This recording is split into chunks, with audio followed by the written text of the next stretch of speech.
தந்தி தொலைக்காட்சி நேயர்களுக்கு வணக்கம். நல்லதை சொல்வோம், நல்லதை செய்வோம், நல்லதே நடக்கும். ஒரு வாழ்க்கையில் நல்லது நடக்க வேண்டும் என்று சொன்னால் நல்லதை சொல்ல வேண்டும், நல்லதை செய்ய வேண்டும். அந்த அடிப்படையில் இன்றைக்கு 18/7/2017 செவ்வாய்க்கிழமை, பரணி நட்சத்திரம் இரவு 7:02 வரை, பிறகு கார்த்திகை நட்சத்திரம். இன்றைக்கு நான் உங்களுக்கு சொல்ல இருக்கிற நல்ல கருத்து, ஜாதகம்னா என்ன, சாதகமான நேரமானு பார்க்கணும் அப்படிலாம் சொல்லி உங்களுக்கு முன்னதாகவே சொல்லியிருந்தேன். அதிலே முதல் வீடு என்று சொன்னால் அது எதை குறிக்கும், இரண்டாம் இடம் என்று சொன்னால் எதை குறிக்கும், 12 கட்டங்கள் இருக்குது. இந்த 12 கட்டங்கள் தான் நீங்கள் தீட்டுகின்ற திட்டங்கள் வெற்றி பெறுமா என்பதை தெரிவிக்கின்றது. மனித வாழ்க்கையினுடைய வளர்ச்சியே கிரகங்களின் சுழற்சி என்பதை அனுபவத்தில் தான் நாம் அறிந்து கொள்ள இயலும். மனித வாழ்க்கை வளர்ச்சி கிரகங்களின் சுழற்சி அடிப்படையிலே அமைகின்றது. அந்த அடிப்படையில் இப்பொழுது முதல் வீடு என்று எடுத்துக்கொண்டால் அந்த ஜாதகத்திலே சாதகமான நேரம்தானா என்று அறிவது எதற்கு என்று சொன்னால் உயிர் சம்பந்தப்பட்டவை. ஒருவருக்கு ஏதேனும் உடல் ஆரோக்கிய தொல்லைகள் இருந்தால் முதல் வீட்டை பார்க்க வேண்டும். லக்னாதிபதி நன்றாக இருக்கிறாரா, லக்னம் நன்றாக இருக்கிறதா, அது எந்த இடத்தில் இருக்கிறது, நவாம்சத்தில் எந்த இடத்தில் இருக்கிறார், எந்த கிரகம் அவரை பார்க்கிறது, எந்த கிரகத்தின் பார்வை பதிந்தால் அது நன்றாக இருக்கும் என்பதை பற்றியெல்லாம் முதலிலே நீங்கள் தெரிந்து கொள்ள வேண்டும். அதற்கு பின்னாலே தான் இதை பற்றி நீங்கள் அறிந்து கொள்ள இயலும். இருந்தாலும் கூட அந்த முதல் வீடு எதை குறிக்கிறது என்றால் உயிர், தோற்றம், உணர்வு ஆகியவற்றையெல்லாம் குறிப்பது முதலாம் வீடு. இரண்டாம் வீடு என்று சொல்லக்கூடிய இடம் வாக்கு, தனம், குடும்பம். வாக்கு மேன்மை ஒருவருக்கு நன்றாக இருக்க வேண்டும் என்று சொன்னால் இரண்டாம் இடம் நன்றாக இருக்க வேண்டும்.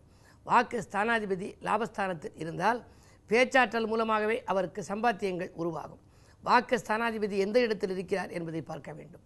கொடுத்த வாக்கை சிலருக்கு காப்பாற்ற இயலாது. சிலர் கொடுத்த வாக்கை நாணய பாதிப்பு இல்லாமலேயே காப்பாற்றி விடுவார்கள். நாணயத்தோடு நடக்க வேண்டும் என்றுதான் நயம் என்று வைத்தார்கள். என்றால் நாக்கு, நாக்கு கூறுவது நயமாக இருக்க வேண்டும் என்று நயம் என்பதுதான் நாணயமாக உருவாகி இருக்கலாம். அந்த அடிப்படையிலே வாக்குஸ்தானம் பலம் பெற்றிருந்தால்தான் ஒருவர் நாணயமிக்கவர் என்று சொல்லக்கூடிய அளவுக்கு அவருக்கு யோகம் உண்டு. அடுத்து குடும்பத்திலே சிலருக்கு குழப்பங்கள் வரும். ஒரு காலத்திலே வாழ்க்கையில் பிரச்சனை இருந்தது, ஆனால் இப்பொழுதெல்லாம் பிரச்சனையே வாழ்க்கையாகிவிட்டது. ஆகையினாலே அப்படிப்பட்ட நிலை மாற வேண்டும் என்றால் குடும்பத்திலே பல குடும்பங்களில் இன்றைக்கும் குழப்பங்கள் இருக்கின்றது. இந்த குழப்பமில்லாத ஒரு குடும்பம் அமைய வேண்டும் என்றால் இரண்டாம் இடம் நன்றாக இருக்க வேண்டும். அதுபோல அந்த இரண்டாம் இடம் தனஸ்தானம், பணப்புழக்கம் நன்றாக இருக்கிறதா, ஒருவர் பண தேவைகள் உடனுக்குடன் பூர்த்தியாகிறதா என்பதை அறிந்து கொள்ள இரண்டாவது கட்டம். மூன்றாம் இடம் சகோதரர்கள். ஒரு சிலருக்கு உடன்பிறப்புகள் ஒத்து வர மாட்டார்கள், ஒரு சிலருக்கு உடன்பிறப்புகள் ஒத்து வருவார்கள். அந்த சகோதரனுக்கு என்று ஒரு கிரகம் இருக்கிறது, அதுதான் சகோதர காரகன் செவ்வாய். செவ்வாய் ஒருவருக்கு வலுவிழந்து விட்டால் சகோதர உதவிகள் கிடைக்காது. அதே நேரத்தில் அந்நியர்களின் உதவி, மாற்று இனத்தவர்களின் உதவியெல்லாம் கிடைக்கலாம். இந்த மூன்றாம் இடத்தை நாம் பார்க்கின்ற பொழுது வீர பராக்கிரம ஸ்தானம், பயணஸ்தானம், வழக்குகள் ஸ்தானம். சிலருக்கு வாழ்க்கையில் வழக்குகள் வந்து கொண்டே இருக்கும். அப்படி வந்து கொண்டிருக்கின்ற பொழுது அந்த வழக்குகளில் வெற்றி பெறுவோமா என்பதை அறிந்து கொள்ள இந்த மூன்றாம் இடம் உபயோகப்படுகிறது. மூன்றாம் இடத்திலே ஒரு கிரகம் உச்சம் பெற்றிருந்தால், 3க்கு அதிபதி உச்சம் பெற்றவரோடு சேர்ந்திருந்தால், மூன்றாம் இடத்தை குரு பார்த்தால் அந்த வழக்குகளிலே அவர்களுக்கு வெற்றி கிடைக்கும். அது பலமிழந்திருந்தால் வழக்குகளை வாபஸ் வாங்கி கொண்டு சமாதானமாக செல்வது நல்லது. அந்த கிடைக்கிற பணமாவது கிடைக்கும் என்று சிலர் சமாதானமாக சென்று விடுவார்கள். அந்த அடிப்படையில் மூன்றாம் இடம் சகோதரம், வீரபராக்கிரமம், பயணங்கள், வழக்குகள் இவற்றை பற்றியெல்லாம் குறிக்கின்ற இடம். நான்காம் இடம்தான் மிக மிக மிக மிக முக்கியமான ஸ்தானம், தாய் ஸ்தானம்.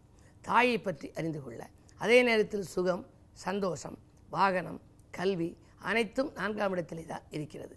நான்காம் இடத்துக்கு அதிபதியாக இருக்கும் ஒரு கிரகம் வலுவிழந்திருந்தால் தாயால் அவர்களுக்கு உரிய பிரியங்கள் குறைந்து போகலாம், வாகனங்களால் தொல்லைகள் ஏற்படலாம். சில பேர் 2-3 கார் வச்சுருப்பாங்க.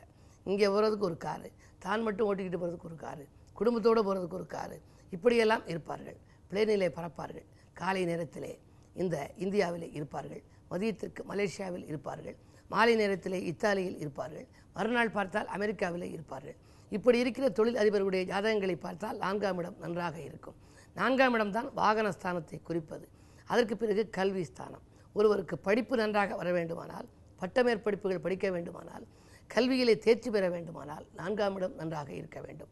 இது போன்ற மற்ற கட்டங்களை பற்றிய செய்திகளையெல்லாம் தொடர்ந்து தந்தி தொலைக்காட்சியிலே உங்களுக்கு சொல்வேன் என்று சொல்லி இனி இந்திய ராசி பலன்களை இப்பொழுது உங்களுக்கு வழங்கப் போகின்றேன். மேசராசி நேயர்களே, உங்களுக்கெல்லாம் கூட இருப்பவர்களால் மன அமைதி குறைகின்ற நாள். இன்றைக்கு கொடுத்த கடன்கள் கூட வசூலாவதிலே தாமதங்கள் ஏற்படும். இந்த நாளில் நீங்கள் பொறுமையை கடைபிடிக்க வேண்டும். விட்டு கொடுத்து செல்வது நல்லது.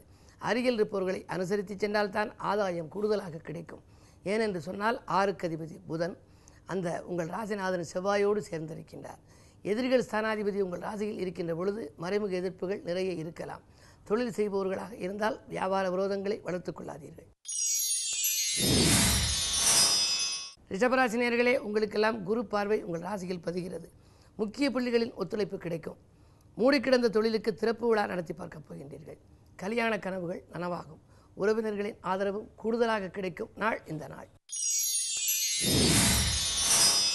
மிதுனராசினியர்களே, உங்களுக்கெல்லாம் அர்த்தாஷ்டம குரு. ஆரோக்கியத்திலே தொல்லை ஏற்படும்.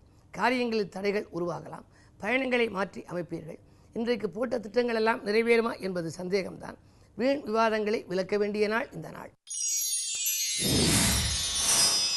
கடகராசினியர்களே, மனதில் நினைத்ததை மறுகணமே செய்து முடிக்கும் நாள். மாற்று கருத்துடையோர் மனம் மாறுவர். கூட்டு முயற்சிகளில் வெற்றி கிடைக்கும். சூரியபலம் நன்றாக இருப்பதால் அரசியல் ஈடுபாடு கொண்டவர்களுக்கு அனுகூல தகவல் வந்து சேரும்.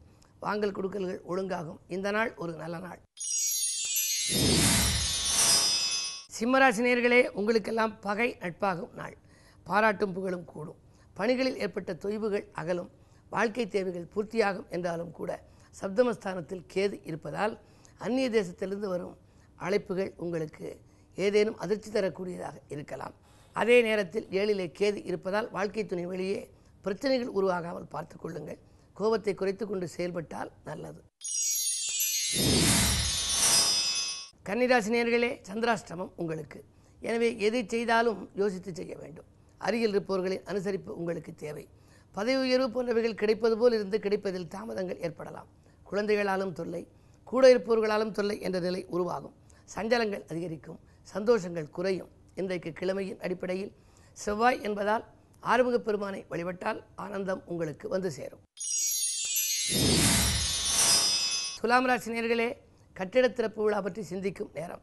கட்டிய வீட்டை எப்பொழுது புதுமனைப்பு விழா நடத்துவது அல்லது தொழில் செய்தால் அந்த கட்டிடம் எப்பொழுது திறப்பது போன்ற சுப காரியங்களை எல்லாம் சிந்திக்கின்ற நேரம். கலகலப்பான செய்தி காலை நேரத்திலேயே உங்களுக்கு வரலாம். விரயங்களை சமாளிக்கும் ஆற்றல் உங்களுக்கு உண்டு என்பதால் விரயங்கள் வந்தாலும் அதற்கேற்ப வரவும் உங்களுக்கு வந்து கொண்டே இருக்கும். இந்த நாள் உங்களுக்கு ஒரு மிக இனிய நாள். விலை உயர்ந்த பொருட்களை வாங்கி மகிழ்கின்ற நாள். விருச்சிக ராசினியர்களே, எடுத்த முயற்சிகளில் எளிதில் வெற்றி கிடைக்கும் நாள். இல்லத்தில் நல்ல சம்பவங்கள் நடைபெறுவதற்கான அறிகுறிகள் தென்படுகின்றன. எதிர்பாராத தனவரவு உண்டு. தொழில் முன்னேற்றம் கூடுதலாக இருக்கும். லாபம் அதிகரிக்கும். வியாபாரத்தில் புது யுக்திகளை கையாளுவீர்கள். பழைய பாக்கிகள் கூட வசூலாகி பரவசப்படுத்தும் நாள் இந்த நாள். தனுசு ராசினியர்களே, கலக்கங்கள் அகலும் நாள். காரிய வெற்றிக்கு நண்பர்கள் உறுதுணையாக இருப்பார்கள். 9லே ராகு இருப்பதால் பொன்பொருள்கள் உங்களுக்கு சேரும். புதிய திருப்பங்கள் ஏற்படும். அது மட்டுமல்ல, பூர்வீக சொத்து பிரச்சனைகள் பஞ்சாயத்துக்கள் மூலம் நல்ல முடிவுக்கு வருகிற நாள் இந்த நாள். மகர ராசினியர்களே, உங்களுக்கு அரசியல்வாதிகளால் அனுகூலம் கிடைக்கின்ற நாள். அலுவலக பணிகளில் ஏற்பட்ட தொய்வுகள் அகலும். மேலதிகாரிகள் அனுகூலமாக நடந்து கொள்வார்கள். கேட்ட இடத்திற்கு இலாகா மாற்றங்கள் உருவாகலாம். சப்தமஸ்தானத்தில் சூரியன் இருப்பதால் சில சலுகைகள் நீங்கள் அலுவலகத்தில் கேட்டிருக்கலாம். வாகனம் வாங்க வேண்டும், வீடு கட்ட வேண்டும், அதற்கு ஏதேனும் கடனுதவி கிடைக்குமா என்று விண்ணப்பித்திருக்கலாம். அந்த விண்ணப்ப பாரத்தை பெற்றுக்கொண்டவர்கள் அப்படியே வைத்திருக்கலாம். இன்றைக்கு அதற்கு ஒரு நல்ல முடிவுகள் வரும். உங்களுக்கு எதிர்பார்த்த தொகைகள் கிடைப்பதற்கான அறிகுறிகள் தென்படுகின்றன. கும்பராசினியர்களே, உங்களுக்கெல்லாம் கூட பிறந்தவர்களால் கூடுதல் நன்மை கிடைக்கின்ற நாள். இன்றைக்கு குடும்பத்தில் உள்ளவர்களின் தேவைகளை பூர்த்தி செய்வீர்கள். உத்தியோக அனுகூலங்கள் உண்டு. புதிய உத்தியோகத்துக்கு ஏதேனும் முயற்சி செய்திருந்தால் அதில் உங்களுக்கு வெற்றி கிடைக்கும். ஒரு சிலருக்கு சம்பள உயர்வு பற்றிய தகவலும் வந்து சேரும். இந்த நாள் மிக நல்ல நாள். மீனராசினியர்களே, உங்களுக்கெல்லாம் ராசிநாதன் குரு சப்தமஸ்தானத்தில் இருப்பதால் கல்யாண வாய்ப்புகள் கைகூடும். விஐபிக்கள் வீடு தேடி வந்து உதவுவார்கள். தாமதப்பட்ட காரியங்கள் தடையின்றி நடைபெறும். வாடும் உள்ளத்திற்கு வள்ளல்களின் ஒத்துழைப்பு கிடைக்கின்ற நாளாகவே கருதலாம். வளர்ச்சி அதிகரிக்கும். வருமானம் பெருகும் இந்த நாள். மேலும் இனிய நாளாக அமைத்துக்கொள்ள முருகப்பெருமானை வழிபாடு செய்யுங்கள். மேலும் விவரங்கள் அறிய தினத்தந்தி படியுங்கள்.